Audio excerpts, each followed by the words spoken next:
केसरिया से मन जोगी हुआ रे, दिल झूमे देखो मतवारा हुआ रे। केसरिया से मन जोगी हुआ। हर पल मनाओ केसरी त्योहार। विमल, बोलो जुबान केसरी।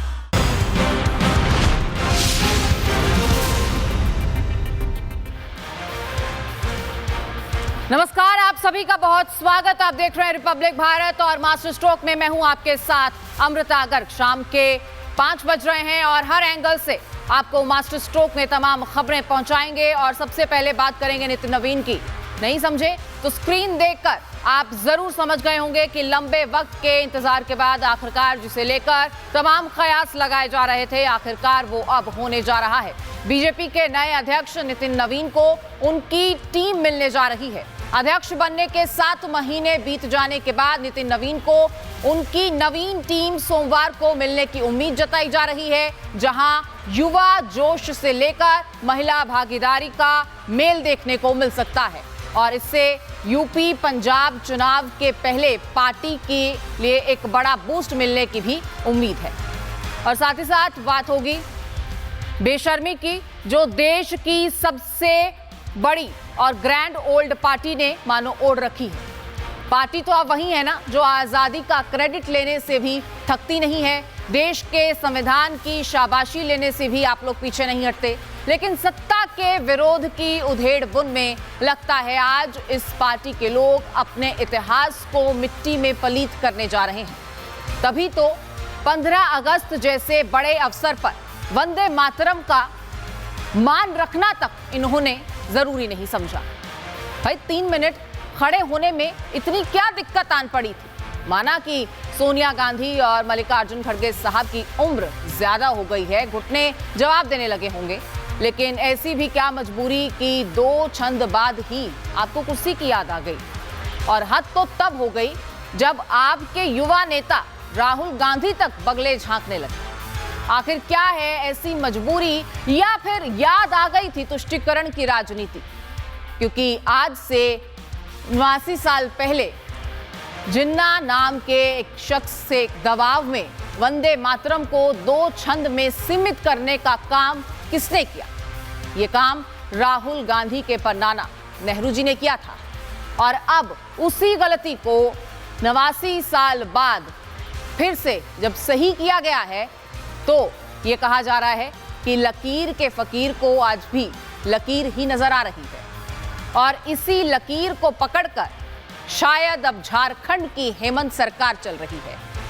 तभी तो छात्रों की पुकार को अनसुना किया जा रहा है। लेकिन 23 दिन से धरने पर बैठे आंदोलनकारी छात्रों का गुस्सा ठंडा होने की बजाय बढ़ता जा रहा है। और हेमंत सरकार से आर पार की लड़ाई की तैयारी भी छात्रों ने कर ली है। और तिरंगा मार्च ने इसे साबित भी कर दिया है। इतना ही नहीं, छात्रों में हेमंत सरकार को लेकर इतना आक्रोश है कि अल्टीमेटम दे चुके हैं छात्र, या तो उनकी मांगे सुनी जाए, नहीं तो छात्र तैयार हैं अपने हक की लड़ाई लड़ने और सीएम आवास का घेराव करने के लिए। घेरने से याद आया, अब नॉन डेयरी पनीर बनाने वाले सरकार की नजर में है। सरकार ने घेराबंदी उनके लिए भी शुरू कर दी है और बैन करने का ऐलान किया गया है। 5 राज्यों की सरकार ने एनालॉग पनीर को पूरी तरह से प्रतिबंधित कर दिया है, क्योंकि ये आपकी, हमारी, हम सब की सेहत के लिए, हमारे स्वास्थ्य के लिए हानिकारक था। और हानि तो इंडोनेशिया में भी खूब मचाई है भूकंप ने, जहां 7.7 की तीव्रता के भूकंप ने हजारों लोगों को उजाड़ दिया, उनकी जिंदगियां बर्बाद कर दी। कई जिंदगियों को मौत ने अपने आगोश में ले लिया। और वही बात अमेरिका की भी होगी, जहां के इंडियाना में जल तबाही से लोगों पर सितम आ बरपा है। अब चलिए खबरों के मास्टर की शुरुआत करते हैं। और इस वक्त की सबसे बड़ी खबर बीजेपी की नई टीम को लेकर है। यह इंतजार अब खत्म होने जा रहा है। रिपब्लिक भारत के पास एक्सक्लूसिव खबर है बीजेपी की नई टीम को लेकर। आपको बता दें, सोमवार को बीजेपी की नई टीम का ऐलान होने की संभावना है और इस नई टीम में ज्यादातर महिलाओं को मौका मिल सकता है। और साथ ही युवा चेहरों को भी इस संगठन में मौका मिलने की उम्मीद जताई जा रही है। एक रिपोर्ट आपको दिखाते हैं। बीजेपी में अब नई टीम का काउंटडाउन शुरू। संगठन की दिशा और तेवर भी बदलेंगे। बीजेपी की नई टीम का इंतजार अब खत्म होने वाला है। कल दोपहर 12 बजे संगठन की नई टीम का ऐलान हो सकता है, लेकिन इस बार सबसे बड़ा सवाल है, नई टीम में कौन होगा? क्या महिलाएं और युवाओं को ज्यादा जगह मिलेगी? और क्या ये टीम विकसित भारत के नए विजन के साथ बीजेपी के संगठन को नई धार देगी? बीजेपी सरप्राइज देने के लिए हमेशा जानी जाती है, चाहे बीजेपी अध्यक्ष बनाने की बात हो या फिर कोई और राज्यों में सीएम के चेहरे। और अब बारी है बीजेपी की नई टीम की। कल नई टीम का ऐलान संभव है। ये 2029 की टीम होगी, 2027 उत्तर प्रदेश की टीम होगी, 2027 पंजाब चुनाव और उत्तराखंड चुनाव की टीम होगी और ये नितिन नवीन की नई टीम होगी। मुझे जो खबर है कि ये कल 12 बजे इसकी औपचारिक घोषणा होगी, ऑफिशियल अनाउंसमेंट होगी, जिसमें भारतीय जनता पार्टी की नई टीम, नए पदाधिकारी, नए विभागों के अध्यक्ष, उपाध्यक्ष, चेयरमैन, डिप्टी चेयरमैन और माना जा रहा है कि प्रवक्ताओं की लिस्ट में भी थोड़ी फेरबदल हो सकती है, यानी कि spokespersons could be nominated and renominated and shuffled. इस वक्त जेन जी यानी कि युवा पर बहुत फोकस है, इसलिए ये भी माना जा रहा है कि युवा पीढ़ी को सामने ले आते हुए एक यंग लीडरशिप, नितिन नवीन खुद ही 46 इयर्स के हैं, तो एक यंग लीडरशिप को सामने लाके जो आक्रामक और एक इन्फ्लुएंशियल, प्रभावशाली तरीके से, इम्पैक्टफुल तरीके से वो कंट्रीब्यूट कर पाएगी। यानी अब निगाहें उन चेहरों पर हैं जिन्हें संगठन में नई जिम्मेदारी मिलने वाली है। कल बीजेपी की नई टीम का ऐलान संभव है। कल 12 बजे नई टीम का ऐलान हो सकता है। नई टीम में ज्यादा महिलाओं को मौका मिल सकता है, युवा चेहरों को भी मौका मिल सकता है। तो पीढ़ी दर पीढ़ी जब नेताओं का पैठ बढ़ता जाता है तो उस हिसाब से पार्टी अपना रास्ता खुद ब खुद तय करती रहती है। जहां तक पार्टी के संगठन स्तर पर बदलाव की बातें हैं, वो बदलाव होनी तय है। और इसमें एक और बात मैं जोड़ दूं कि जो मुझे पता चल रहा है, बहुत सारे ऐसे युवा चेहरे और पुराने चेहरे हैं जो संगठन स्तर पर या पार्टी स्तर पर या सरकार स्तर पर राज्यों में काम करते रहे हैं। उनके अनुभव का इस्तेमाल राष्ट्रीय स्तर पर भी की जा सकती है। इस बार नई टीम में महिला शक्ति पर खास फोकस दिखाई दे सकता है। महिलाओं को संगठन में अहम जिम्मेदारियां देने की तैयारी संभव है। सिर्फ महिलाएं ही नहीं, बीजेपी की नई टीम में युवा चेहरों को भी बड़ा मौका मिलने की संभावना है। यानी संगठन में नई पीढ़ी की एंट्री और नई जिम्मेदारियों का रास्ता खुल सकता है। कई ऐसे चेहरे हैं जिनका विभिन्न राज्यों में, चाहे बिहार हो, उत्तर प्रदेश हो, बंगाल हो, असम हो या दक्षिण के राज्य हैं। दक्षिण ऐसा राज्य है जहां पर भारतीय जनता पार्टी अभी कर्नाटक में और कुछ अन्य राज्यों में, तेलंगाना में कुछ हद तक प्रवेश कर पाई है और आंध्र प्रदेश में भी, लेकिन जैसे केरल है, तमिलनाडु है, वहां पर अभी कुछ खास नहीं कर पाई है। तो इसी कवायद में प्रधानमंत्री नरेंद्र मोदी, गृह मंत्री अमित शाह, भाजपा के अन्य शीर्ष नेता, भारतीय जनता पार्टी के राष्ट्रीय अध्यक्ष नितिन नवीन, राष्ट्रीय प्रभारी BL संतोष जी, सब लोग मिलके इस पर एक निर्णय काफ़ी अरसे से इस बात पर चल रही थी। और हाल में जो स्टेलमेट आए पार्लियामेंट में और जंतर मंतर पर जो प्रोटेस्ट हुआ, उसको लेकर एक सामाजिक संदेश देना चाहती है भारतीय जनता पार्टी, पार्टी स्तर पर और सरकार के स्तर पर बदलाव करके। नरेंद्र मोदी के लाल किले से दिए संदेश के साथ जोड़कर भी देखा जा सकता है, जहां पीएम ने जेनजी की ताकत, महिलाओं की भूमिका और विकसित भारत के संकल्प पर जोर दिया था। 40 साल से ये सपना हमेशा राजनीतिक अखाड़े का शिकार हो गया है। मैं देश के सभी राजनीतिक दलों से आज लाल किले की प्राचीर से तिरंगे झंडे की छाया में खड़े होकर के प्रार्थना करता हूं, आग्रह करता हूं, आइए उन महिलाओं के सामर्थ्य के पुजारी बनिए, उन महिलाओं के सम्मान में आगे आइए, माताओं बहनों को हक दीजिए। लाल किले से संदेश साफ था, विकसित भारत के निर्माण में युवा शक्ति और नारी शक्ति की बड़ी भूमिका होगी। अब बीजेपी के संगठन में भी अगर महिला और युवा चेहरों को तरजीह मिलती है तो इसे बदलते वक्त के साथ संगठन को नया रूप देने की कवायद माना जाएगा। ऐसे में बड़ा सवाल ये है कि बीजेपी की नई टीम में कौन कौन होगा, किसे मिलेगी बड़ी जिम्मेदारी, कौन बनेगा संगठन का नया चेहरा और किनका टिकट कट सकता है। इन सब सवालों का जवाब कल मिल सकता है। कल दोपहर 12 बजे तस्वीर साफ होने की उम्मीद है। किसका कद बढ़ेगा, किसकी जिम्मेदारी बदलेगी और किसका पत्ता कटेगा, इसका भी संकेत मिल सकता है। नई टीम में महिला शक्ति, युवा शक्ति और विकसित भारत का विजन, क्या बीजेपी संगठन की नई तस्वीर इन्हीं तीन ताकतों के इर्द गिर्द होंगी? क्योंकि बीजेपी की नई टीम में अगर महिला और युवा चेहरों का दम दिखा तो ये सिर्फ संगठन का बदलाव नहीं, आने वाली सियासी रणनीति का बड़ा संकेत भी होगा। Bureau report, Republic Bharat.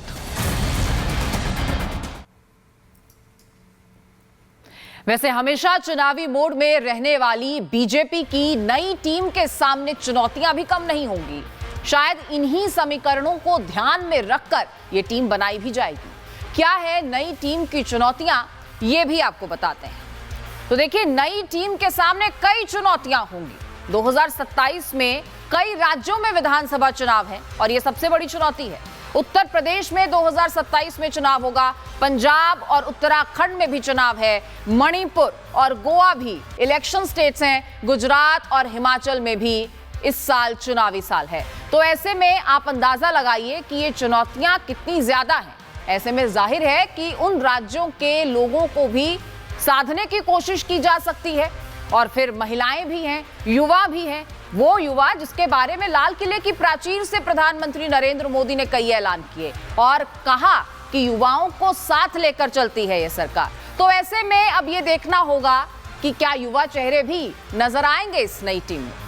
बहरहाल, चुनौतियों से याद आया, हमारे देश में एक ऐसी भी पार्टी है जो खुद के लिए खुद ही चुनौतियां बनाती है। नाम लेने की जरूरत नहीं है, आप समझ गए होंगे कि किसकी बात हो रही है, क्योंकि इनके काम ही कुछ ऐसे हैं। और अब तो भाई इन्होंने हद पार कर दी।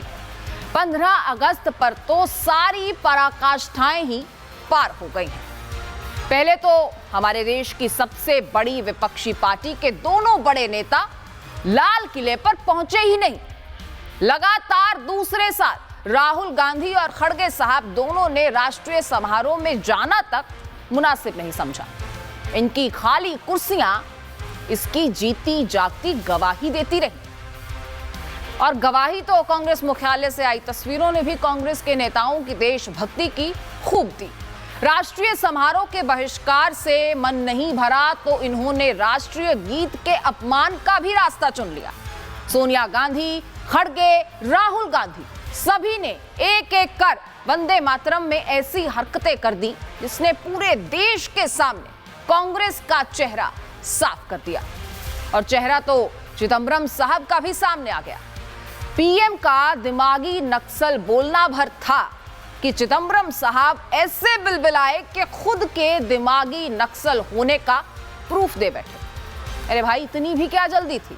सवाल तो खड़े हो रहे हैं। और बात जल्दी की हुई है तो जल्दबाजी तो हमारी राष्ट्रीय कांग्रेस पार्टी को भी रहती है। अब चाहे बात देश के मुद्दों की हो या वैश्विक मुद्दों की, कांग्रेस और उसके नेता इतनी जल्दबाजी में रहते हैं कि असल बात जाने बगैर राई का पहाड़ खड़ा कर देते हैं, जैसा कि हाल ही में तेल संकट के समय में देखा गया था। तो चलिए, विपक्ष की ये जल्दबाजी तो फिर भी समझ में आती है, लेकिन वंदे मातरम में आखिर कौन सी जल्दबाजी आड़े आ गई जो ये 3 मिनट तक भी खड़े नहीं हो सके। ऐसी कहां जाने की जल्दी थी, ऐसा कौन सा काम छूटा जा रहा था, या फिर बात वही वोट बैंक की थी? एक रिपोर्ट देखो। प्रधानमंत्री inspection of the god on addition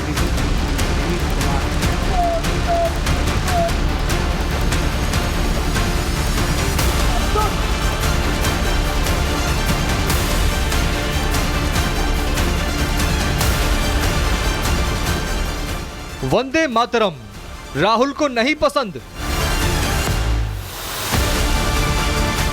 madam का आदेश, वंदे मातरम करो क्लोज। नेता हमारी रोकना चाह रही थी, उसके बावजूद भी हम लोगों ने गाना को पूरा किया।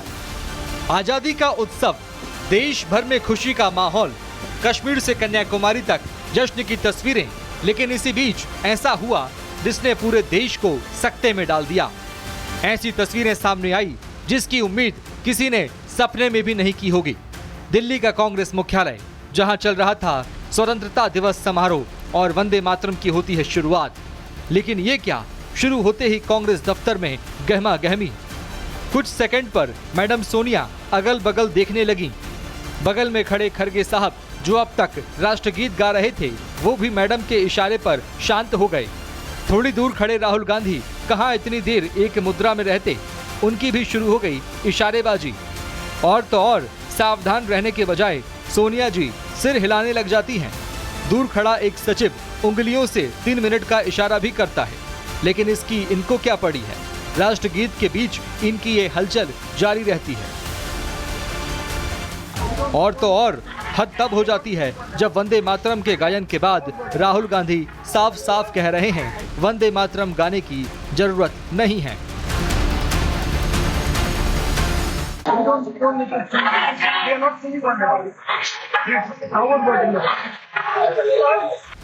क्या कहा, आपको वंदे मातरम की जरूरत नहीं है? उसी वंदे मातरम की बात कर रहे हैं ना आप, जिसे आपकी खुद की पार्टी ने राष्ट्रीय गीत का नाम दिया था। वही वंदे मातरम जिससे आपकी पार्टी का इतिहास जुड़ा है। लेकिन शायद राहुल जी को बातें याद नहीं रहती, तभी तो ये सब करने के बाद उनको जरा भी शर्म नहीं आई। और तो और उनकी पार्टी के एक नेता ने तो खुले तौर पर यह कह दिया कि मैडम सोनिया ने वंदे मातरम बंद करवाने को कहा था। कि वो वंदे मातरम जो अभी पार्लियामेंट में जो पास हुआ, क्या हम लोगों ने पूरा गाया कि नहीं गाया? उसके बावजूद भी नेता हमारी रोकना चाह रही थी, उसके बावजूद भी हम लोगों ने गाना को पूरा किया। कहीं कोई रोका नहीं। अगर रुका हो बीच में तो आप बता दीजिए। आप तो प्रमाण थे, मतलब प्रत्यक्ष आपने देखा है। वहीं बीजेपी ने इस कारनामे के लिए कांग्रेस को आड़े हाथों लिया। बीजेपी नेताओं ने कहा कि कांग्रेस कभी भी वंदे मातरम का या राष्ट्रगीत का सम्मान नहीं करती, वो सिर्फ राष्ट्रीय प्रतीकों का अपमान करने का मौका ढूंढती है। कांग्रेस पार्टी जिस ढंग से वंदे मातरम का, राष्ट्रीय गीत का लगातार अपमान कर रही है, ये बहुत ही दुखद है। इसकी जितनी भी निंदा की जाए कम है। इनको देश से माफी मांगनी चाहिए। हम लगातार देख रहे हैं कि कांग्रेस पार्टी लगातार अपमान पर अपमान कर रही है और देश की जनता समय आने पर जरूर इसका हिसाब इनसे मांगेगी। वीएचपी नेता विनोद बंसल ने तो वंदे मातरम के अपमान के लिए कांग्रेस से माफी की मांग कर डाली और कहा कि कांग्रेस अपने पाप पर कितना भी पर्दा डाल ले, लेकिन कोई फायदा नहीं है। वंदे मातरम पूरा गवा वहाँ पर, नो डाउट। लेकिन वंदे मातरम गाने के बाद में तुरंत वहीं के वहीं पोडियम लाया गया, पोडियम को तुरंत अरेंज किया गया। वो दुर्भाग्य से उनका माइक खुला हुआ था, तो सारी जो भी उनकी टॉक्स थी वो भी सब कुछ सोशल मीडिया में और मीडिया में आउट हो चुकी हैं। अब वो जितना भी पर्दा डालने की कोशिश करें अपने पापों पर, वो डाल नहीं सकते। वहीं कांग्रेस ने तमाम आरोपों से पल्ला झाड़ा और वही राग अलापा जिसके लिए वो जाने जाते हैं। आज यहाँ इंदिरा भवन में पूरा वंदे मातरम गाया गया, इसमें कोई वाद विवाद का सवाल नहीं उठता। कोई रोकने का कोई प्रयास नहीं था, कोई रोकने का प्रयास नहीं था, क्योंकि लंबे समय से कांग्रेस अध्यक्ष खड़े हुए थे। सोनिया जी कह रही थी उनके लिए कुर्सी लाके रख दो।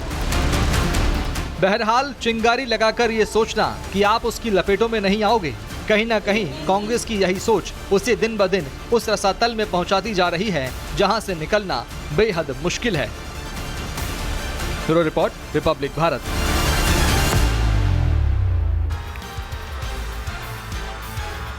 और तभी तो वंदे मातरम का अपमान कांग्रेस के लिए ना उगलते बन रहा है और ना ही निगलते। गृह मंत्री अमित शाह ने कांग्रेस के इस कारनामे पर उन्हें आड़े हाथों ले लिया है और कहा कि कांग्रेस में जरा सी भी शर्म बची है तो माफी मांगे देश की जनता से, बंकिम चंद्र से। सुनिए।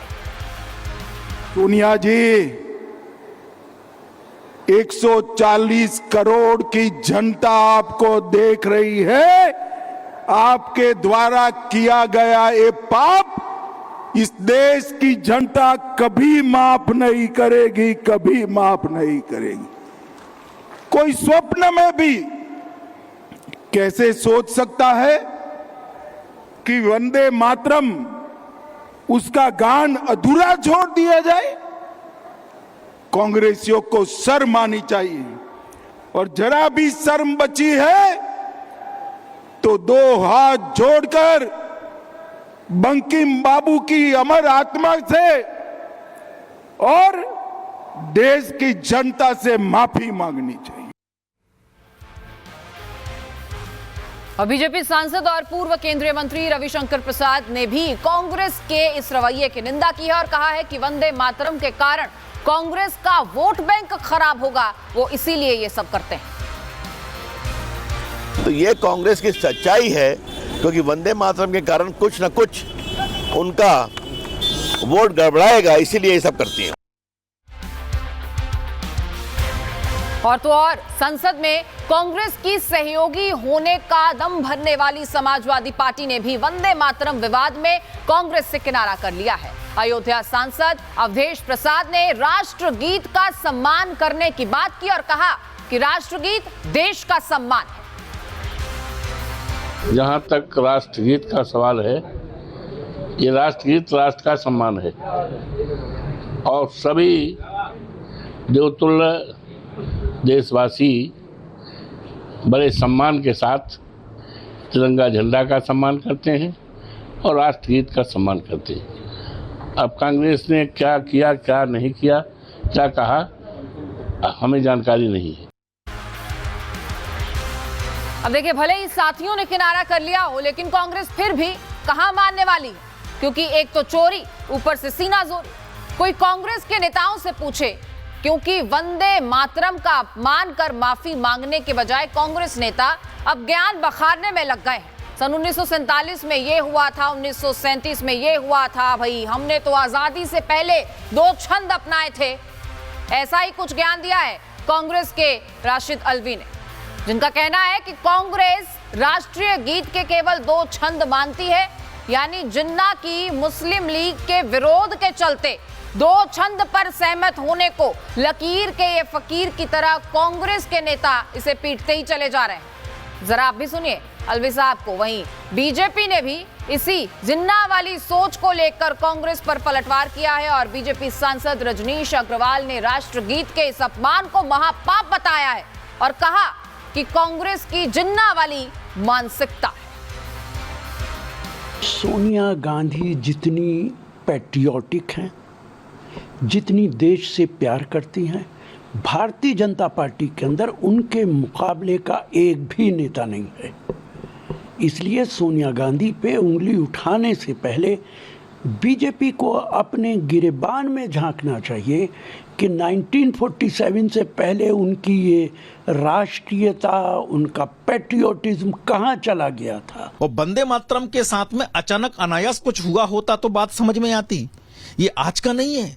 1937 में 6 छंदों का वंदे मातरम 2 छंदों का कर डाला, केवल कारण एक, क्योंकि जिन्ना लगातार वंदे मातरम के विरोध में बोलना शुरू कर दिए थे। केवल कारण एक कि मुस्लिम की तुष्टीकरण की राजनीति पंडित जवाहरलाल नेहरू जी को करना थी। केवल कारण एक कि देश को विभाजन की तरफ ले जाने वाले थे, और वही कारण है कि वो बीज बोए गए, देश विभाजन को मजबूर हुआ। और वंदे मातरम का अपमान करने के बाद भी जरा भी गलती का बोध नहीं होना कांग्रेस को भारी पड़ सकता है। ऐसा इसीलिए क्योंकि केंद्रीय कृषि मंत्री शिवराज सिंह चौहान ने वंदे मातरम के अपमान को कानूनन अपराध बताया है और किसी को ऐसा नहीं करना चाहिए, यह भी कहा। आजादी की लड़ाई का मंत्र था वंदे मातरम। राष्ट्रभक्ति का पर्याय है वंदे मातरम, और अब तो कानून बन गया है। वंदे मातरम का अपमान कानूनन अपराध है। किसी को ऐसी धृष्टता नहीं करनी चाहिए। आखिर भारत माता की वंदना में किसको आपत्ति हो सकती है? भगवान सद्बुद्धि दे।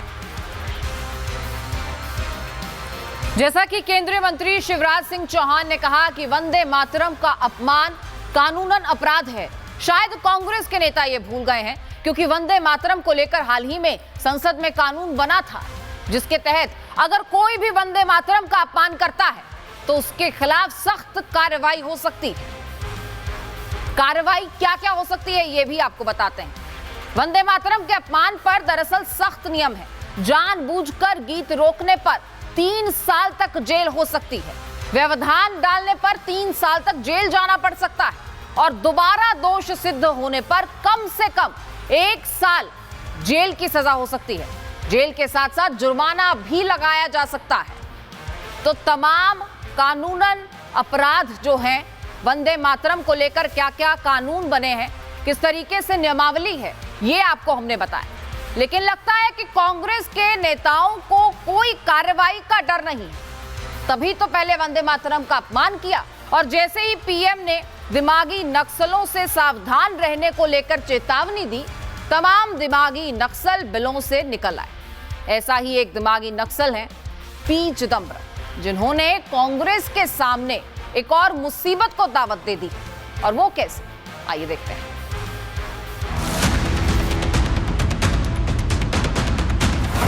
ये दिमागी नक्सल मौके की तलाश में है।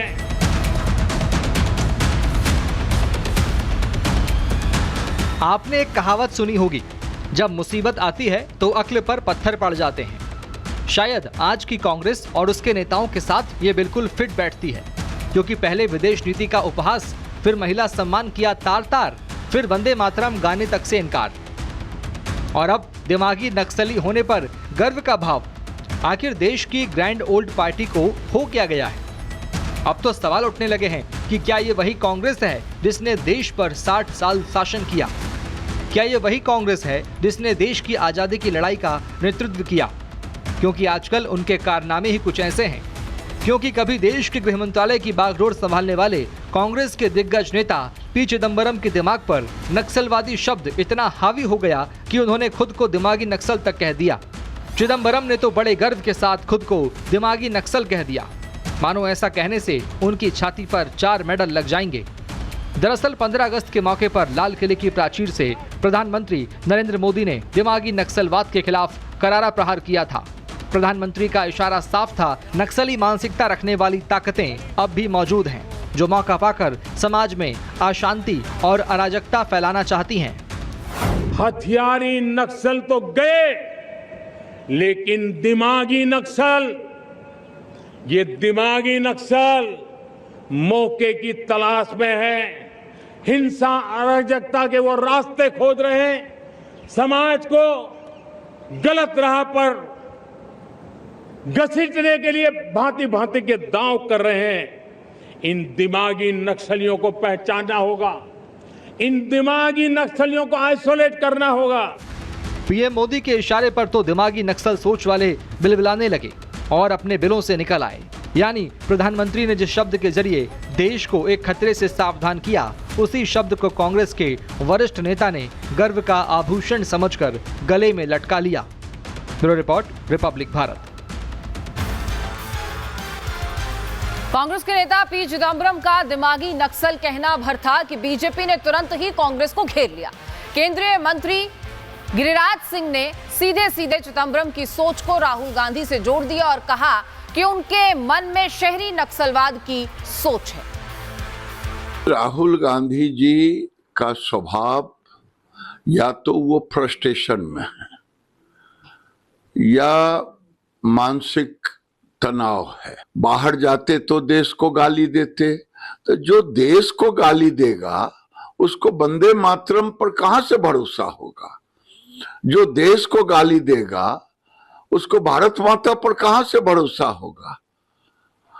और जो केवल नौटंकी करके किसी का अपमान करे और उसी में सोचे कि मैं एक तो ये इसलिए राहुल गांधी आज एक ऐसे व्यक्ति के रूप में स्थापित हुए हैं।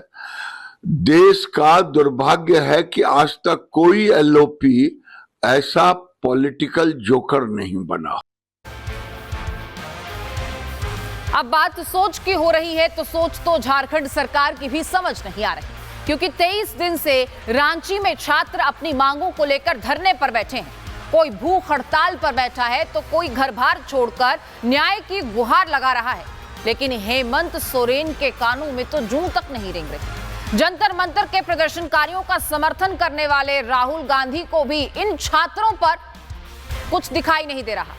वो भले आंख दिखाएंगे, किसको आंख दिखाएं, क्योंकि झारखंड में सरकार में वो भी तो हैं, वो भी तो मलाई खा रहे हैं। पर रांची के छात्र अपना हक लेना जानते हैं और इसीलिए प्रदर्शन का आज 23वां दिन है और आगे के लिए भी इन छात्रों ने सरकार के लिए बड़ी चेतावनियां जारी की हैं।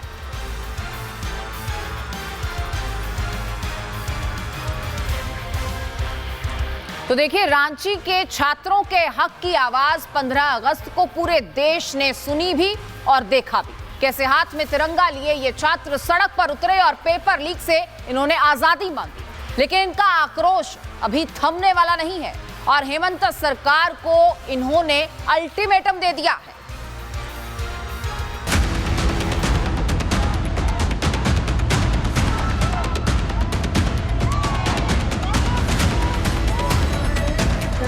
सड़क पर आंदोलनकारी, आर पार की तैयारी, रांची में महासंग्राम, कब सुनेगी सोरेन सरकार।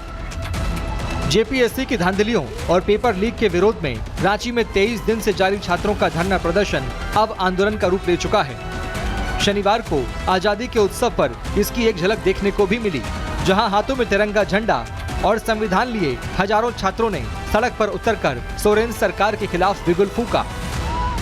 हाथों में तिरंगा, दिल में आक्रोश, लेकिन अपने हक की हुंकार को लेकर छात्र इस समय सड़कों पर इस तिरंगे के साथ अब दिखाई दे रहे हैं। आप देखिए कितनी लंबी ये तिरंगा यात्रा है और इस तिरंगा यात्रा का केवल मकसद यही है कि एक शक्ति प्रदर्शन, एक शांतिपूर्वक दिखाना सरकार को भी कि आखिर हमारे छात्रों की तादाद कितनी है, कितनी संख्या में। आज देखिए आप, जहां तक आपकी कैमरे की नजर जाएगी हर तरफ आपको छात्र ही दिखाई देंगे। किसी के हाथों में संविधान है, किसी के हाथों में तिरंगा है और यहाँ पर हक की हुंकार है। और देखिए अपनी वही आवाज है जो लगातार छात्र पिछले 22 दिनों से मांगते चले आए। ये तो महज शुरुआत है, क्योंकि ये बिरसा मुंडा की धरती है। यहाँ हक की आवाज दबाई नहीं जाती, तिलका मांझी की मिट्टी है ये। यहाँ हक मिलने तक लड़ाइयाँ लड़ी जाती हैं। तभी तो इन छात्रों ने सरकार की तरफ से मांगे नहीं माने जाने पर आर पार की जंग का ऐलान कर दिया है। सरकार की वादा खिलाफी और अपनी मांगों को पूरा ना होते देख छात्रों ने ऐसा ऐलान कर दिया है जिसने हेमंत सरकार की नींद उड़ा दी है। छात्रों के गुस्से का अंदाजा इसी से लगा सकते हैं कि उन्होंने न सिर्फ हेमंत राहुल का पुतला जलाने का ऐलान कर दिया, बल्कि झारखंड सरकार को अल्टीमेटम भी दे दिया है। 18 अगस्त तक मांगे पूरी करने का अल्टीमेटम। राज्य के सभी 24 जिलों में प्रदर्शन। सीएम हेमंत और राहुल गांधी का पुतला फूकेंगे। 20 अगस्त को सीएम के घर का घेराव करेंगे। तो आंदोलनकारी छात्रों का गुस्सा सोरेन सरकार पर कितना है, उन्हीं की जुबानी आपको सुनवाते हैं। सुनिए। आप लोगों ने अल्टीमेटम दे दिया, आप लोग कह रहे हैं कि अब भगत सिंह की राह पर चलना पड़ेगा। आखिर सिचुएशन ऐसी क्यों आ गई? क्योंकि आज हम लोग का प्रोटेस्ट का 23वां दिन है। आज जिस तरह हम लोग पीसफुल प्रोटेस्ट कर रहे थे, गांधीवादी तरीके से हम लोग बैठे हुए थे धरने पे, हम लोग लगता था सरकार कहीं ना कहीं हम लोग की बातों को सुनेगी, बट सरकार आज तक ऐसा कोई प्रतिक्रिया नजर नहीं आ रही है, क्योंकि वो सरकार हम लोग की बातों को दिन पर दिन नज़रअंदाज करती जा रही है। कल हम लोग फ्लैग मार्च भी निकाले, तो हम लोग विधानसभा घेराव करने के बाद आज तक सरकार के द्वारा कोई प्रतिनिधि हमसे मिलने तक नहीं है। आखिर क्यों, कब तक हम लोग गांधी तरीके से बैठे रहेंगे? अब हम लोग को लगता है कि नहीं, कहीं ना कहीं भगत सिंह के रास्ते पर निकलना होगा, क्योंकि जिस तरह से गांधी तरीके से हम लोग बैठे हुए हैं, आज तक सरकार न हम लोग का आवाज़ के बारे में कुछ चर्चा करती है।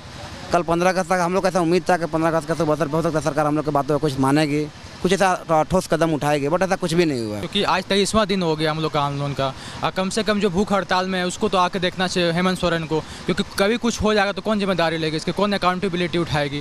क्योंकि यहाँ पे 23वां दिन हो गई है और आज हम लोग पुतला दहन करने जा रहे हैं हेमंत सोरेन और राहुल गांधी का। राहुल गांधी जब मैं जंतर मंतर में था वहाँ भी गया था प्रोटेस्ट में।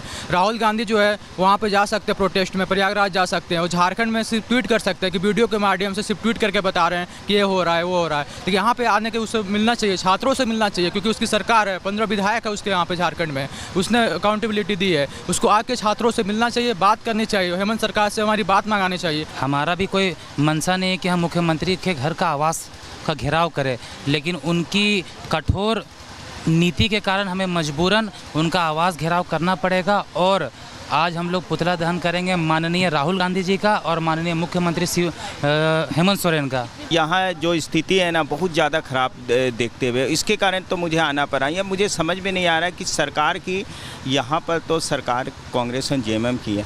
एक्चुअल में अगर ये लोग जांच कराते हैं ना तो उसके मेन कार्यकर्ता लोग फंसने के चांस है, इसके लिए ये लोग कर रहे हैं। और सवाल यह है कि ये गुस्सा हो भी क्यों ना, क्योंकि हेमंत सरकार की जेपीएससी के कारनामे जो इतने बड़े बड़े हैं, पहले ही सवालों के घेरे में घिरी जेपीएससी के सवालों ने अब इसकी परीक्षा व्यवस्था पर भी एक बड़ी बहस छेड़ दी है। आरोप है कि एसीएफ मेंस के प्रश्न पत्र में एक दो नहीं बल्कि करीब 40 से 50 गंभीर भाषाई और वर्तनी संबंधी गलतियां थी। जैसे कि जेपीएससी है कि सुधरती नहीं, कठोर को कठोर, उबालने को जवालने और वाष्पीकरण को वाष्पीकरण लिखा। इसके अलावा सिद्धांत को सिद्धांत लिखा गया, संघीय को संचयी लिखा गया। तो प्रश्न पत्र में हुई ये गलतियां भी लगातार बड़े सवाल खड़े करती हैं। आगे बढ़ते हैं और बात करेंगे आपकी सेहत से जुड़ी। आप कौन सा पनीर खाते हैं? क्या कभी आपने चेक किया है? और नहीं किया है तो कभी चेक कीजिए, क्योंकि डेयरी पनीर के नाम पर जो आप खा रहे हैं वो एनालॉग पनीर हो सकता है। ऐसा इसीलिए क्योंकि देश के एक दो नहीं बल्कि 5 राज्यों की सरकार ने एनालॉग पनीर पर बैन लगा दिया है। अब ये एनालॉग पनीर क्या होता है और इसको खाने से आपके लिए हानिकारक कैसे हो सकता है, ये इस रिपोर्ट में समझते हैं।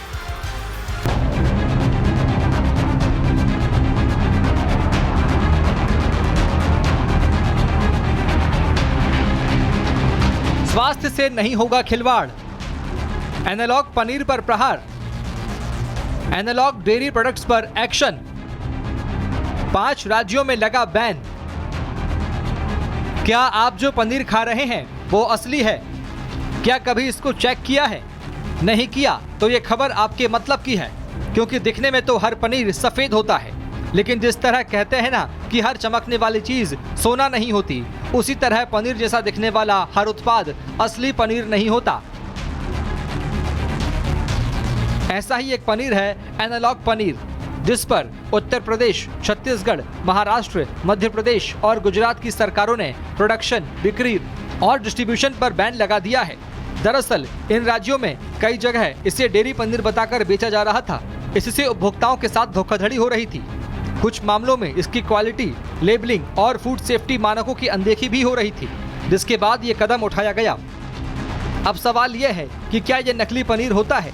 जैसा कि आपके दिमाग में भी चल रहा होगा तो आपको समझा देते हैं। एनालॉग पनीर का सस्ता विकल्प है। मिल्क सॉलिड्स, पाम ऑयल और अन्य फूड एडिटिव से बनाया जाता है। मिश्रण को गर्म करके अच्छी तरह मिलाया जाता है।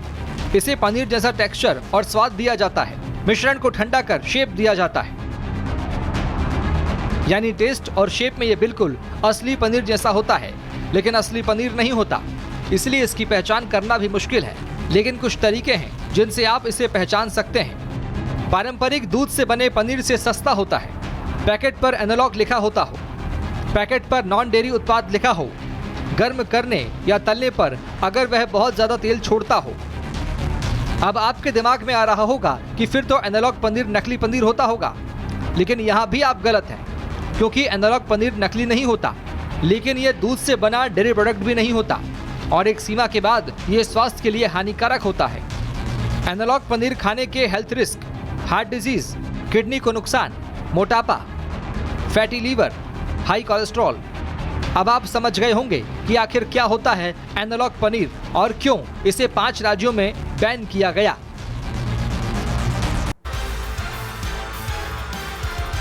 तो खबरों के मास्टर में आपने समझा एनालॉग पनीर क्या है और ये कैसे हानिकारक है, लेकिन अब आपको ये समझाते हैं कि आखिर डेयरी पनीर और एनालॉग पनीर में अंतर क्या होता है, जिससे आपको ये समझने में भी आसानी होगी कि क्या और कैसे खरीदना है। इस पनीर में जो फर्क है उसे कुछ ऐसे समझा जा सकता है कि इंग्रेडिएंट्स का एक बड़ा अंतर होता है। दूध, मिल्क सॉलिड, पाम ऑयल, इसके अलावा अगर कैटेगरी की बात की जाए तो डेयरी प्रोडक्ट की कैटेगरी और नॉन डेयरी प्रोडक्ट की कैटेगरी होती है। विकल्प क्या है? न्यूट्रिशन, प्रोटीन और कैल्शियम। इंग्रेडिएंट पर निर्भर करता है। कीमत कम हो सकती है और महंगी हो सकती है, सस्ती हो सकती है।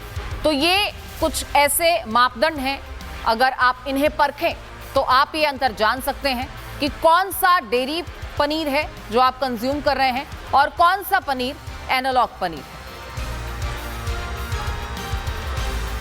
और चलिए अब आगे बढ़ते हैं, बात करते हैं इंडोनेशिया की, जहां शनिवार सुबह आए भूकंप ने ऐसी तबाही मचाई कि हर कोई देखकर सिहर गया।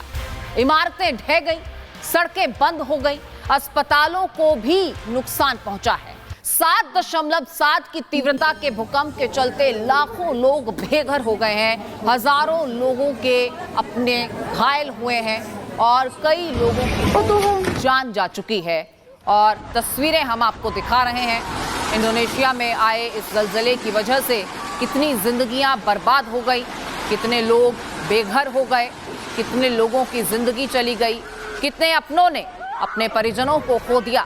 ये तस्वीरें इस सब की गवाही देती हैं। इन तस्वीरों से आप अंदाजा लगा सकते हैं और 7.7 की तीव्रता का भी अंदाजा इन तस्वीरों से लगाया जा सकता है। देखते ही देखते ये इमारतें ताश के पत्तों की तरह ढह गई और एक बड़ा नुकसान जहां इंफ्रास्ट्रक्चर का, वहीं जानी नुकसान भी हुआ है। लाखों लोगों के बेघर होने की खबर है और हर तरफ तबाही का यही मंजर नजर आ रहा है। तबाही की ये तस्वीरें आप जहां तक नजर दौड़ाएंगे आपको यही मंजर नजर आएगा। इंडोनेशिया में आप देखिए लोग कैसे सड़कों पर दौड़ रहे हैं, हर कोई अपनी जिंदगी बचाने की कोशिश कर रहा है और आपको हर ओर से ऐसी ही आवाजें सुनाई देंगी। हर कोई इस ज़लज़ले से बचना चाहता है, इस तबाही से बचना चाहता है, लेकिन मजबूर है इस तबाही को अपनी आंखों से देखने के लिए।